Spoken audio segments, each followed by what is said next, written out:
G'day legends, and you gotta love fight week, don't you? The yapping has started about what is next for after Islam Makhachev claims the belt off JDM. Very presumptuous of Islam Makhachev to even think that he is going to get close to getting the belt off JDM. I'm just kidding, of course, Islam has a good chance.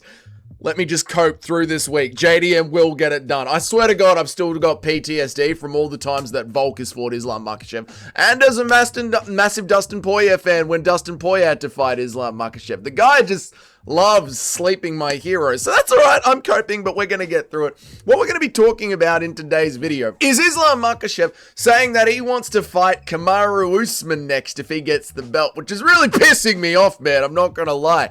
Purely because of how stacked the welterweight division is and how much I truly feel that Kamaru Usman doesn't deserve it. And then there's Kamaru Usman as well, who's been sitting around for 2 years, fought once, and thinks he's just going to strive back into a title shot, talking about what he's earned.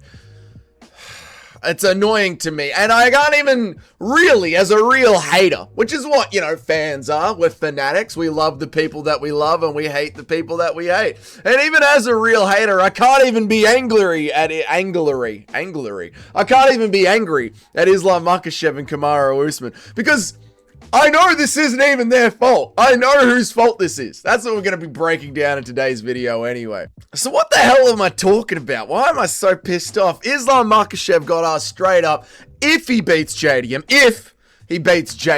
who does he want after that? And he said after Jack Kamaru, he's in good position, brother. I want this, brother. I want Kamaru Usman, brother. He said this on the Aiden Ross interview. And is he? Is he in a good position? He's 1-4 or something. I think he's 1-3 in his last 4. That's not in a good position, Islam Makhachev. And I don't even believe this. I don't believe this. But there's going to be people out there saying that Islam Makhachev is just picking the easy Kamaru Usman fight because he's scared of Ilia Topuria. And I don't think he's scared of anyone. I really don't. But you can't be picking out the old Kamaru Usman when there are so many contenders at welterweight. This is the thing. I mean, look how stacked welterweight is. If Sean Brady actually gets through Morales, then Sean Brady needs to be rewarded for taking this fight and stepping up and going through so many contenders, as well as the old greats like Leon Edwards as well, right?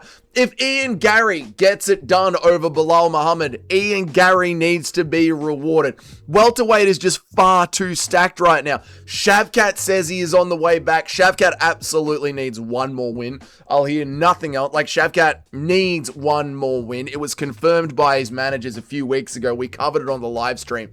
There was no recurring injury. He hurt his knee at the end of last year and then just took this year off to relax. Why is Shavkat in the center of this photo? He should not be there. If Carlos Prates gets it done this weekend over Leon Edwards, he is right there as like a perfect Prates versus Shavkat #1 contender fight after we do Sean Brady, but then there's still Ian Gary to get through. What if Bilal Muhammad beats Ian Gary? Then Bilal Muhammad has just gotten himself a win after having like an 11 fight win streak. Obviously, they're never giving it to Bilal Muhammad again, but still, you know what I am saying. Like, Bilal, meritocratically speaking, would have more wins than Kamaru Usman. Kamaru Usman, out of this picture of people, might be the least deserving one out of all of them. But why does Islam Makhachev want to pull Kamaru Usman's name out of the hat? Because legacy, brother. And it is good legacy. It's the same reason that John Jones wanted to fight Stipe Miocic. It is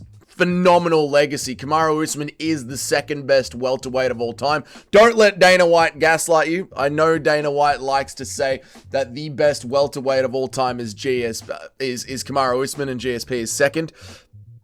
But GSP is the best welterweight of all time. But still, having Kamaru Usman, the second greatest welterweight of all time, on your resume is great resume stacking. And we are right now at the tip and at the precipice of Islam Makhachev being considered the GOAT. The GOAT. The GOAT. Although, you know, there will be conversations had about that. I know the people that like to tear down John Jones from the GOAT conversation is because he popped for steroids.